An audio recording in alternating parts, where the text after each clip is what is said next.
बिस्मिल्लाहिर्रहमानिर्रहीम, अस्सलाम वालेकुम। मैं हूं मोहम्मद उसामा गाजी और आप देख रहे हैं पता चला। आज के प्रोग्राम में बात करेंगे समरी आ गई, गुत्थी सुलझी या नहीं, बोल फिर निशाने पर क्यों, और नवाज शरीफ सिसिलियन माफिया के देश क्यों जा पहुंचे। जिंदा कौमें अपने शहीदों को कभी नहीं भूलती। आज 1965 की जंग की याद में यौम दिफा और शहदा की पुरवकार तकरीब GHQ रावलपिंडी में हुई, जिसमें आला शख्सियात, सिफारतकार, सिविल और अस्करी हुकाम, शहदा के लवाहिकीन और गाजी शरीक हुए। अस्करी क़यादत ने यादगार शहदा पर हाजिरी दी और फूलों की चादर चढ़ाई। ये तकरीब वैसे तो हर साल 6 सितंबर को होती है, लेकिन इस बार सैलाब मुतासरीन से यकजहती के लिए इसे मुलतवी कर दिया गया था। तकरीब की अहम बात 29 नवंबर को रिटायर होने वाले जनरल कमर जावेद बाजवा का अलविदाई खिताब था। जनरल कमर जावेद बाजवा की रिटायरमेंट के बाद पाक फौज की कमान कौन संभालेगा, अब तक हुकूमत ये गुत्थी सुलझा नहीं पाई। GHQ से 6 नामों पर मुश्तमिल समरी हुकूमत को भेज दी गई है।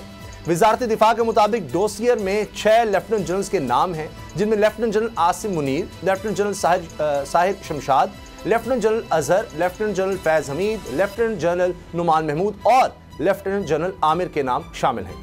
फैसला सीनियरिटी पर होगा या फिर वज़ीर आज़म अपनी सवाबदीद के मुताबिक तैनाती करेंगे। कहा जा रहा है कि वज़ीर आज़म इत्तेहादियों की मुशावरत से आर्मी चीफ और chairman joint chiefs of staff committee का इंतखाब करेंगे और फिर इसे मंजूरी के लिए सदर मुमलिकत आरिफ अलवी के पास भेजा जाएगा। हुकूमत ने अहम तैनाती और मुल्की सियासी सूरत हाल पर गौर के लिए इत्तेहादी जमातों का इजलास भी आज तलब कर रखा है। वज़ीर दिफा ख्वाजा आसिफ कहते हैं, कल तक ये मामला हल होने की उम्मीद है। सवाल यह है कि यह मामला हुकूमत के लिए दुश्वार क्यों बना हुआ है, मखमसा क्या है, हुकूमत किस खौफ का शिकार है। कहा यह भी जा रहा है कि इस मामले को लेकर वज़ीर आज़म शहबाज शरीफ ने मामूल की सरगर्मियां मनसूख कर दी हैं, जबकि तहरीक इंसाफ की तरफ से फवाद चौधरी का कहना है कि इस ओहदे पर जो भी तैनात होगा वो पूरे मुल्क का आर्मी चीफ होगा। दूसरा मामला तहरीक इंसाफ के लॉन्ग मार्च का है, जो 26 नवंबर को रावलपिंडी पहुंचेगा। 25 नवंबर को तैनाती और 26 नवंबर को तहरीक इंसाफ का लॉन्ग मार्च। इशारे किस तरफ हैं, सियासत में क्या होने जा रहा है, आर्मी चीफ बनने का कुरा किसके नाम निकलेगा, इन्हीं सारे मामलात पर बात करेंगे। इसी से आगाज करेंगे। अगर आपको ये वीडियो पसंद आई तो सब्सक्राइब करें और बेल पर क्लिक करें। बोल जो कि हकीकी सहाफत के सफर पे गामजन है,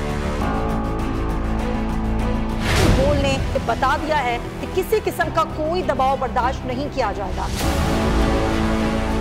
बोल वो वाहिद इदारा है जो अपने एम्प्लॉयज के लिए खड़ा होता है, हकीकी सहाफत के लिए, क्योंकि बोल है हक और सच के साथ। ये पाकिस्तान में पहली दफा हुआ है कि बोल न्यूज ने रिकॉर्ड बनाए हैं।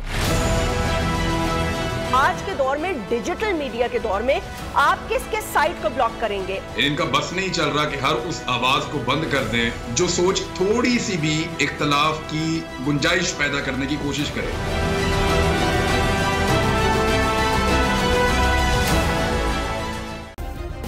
सब्सक्राइब करें और बेल दबाएं ताकि कोई खबर रह न जाए।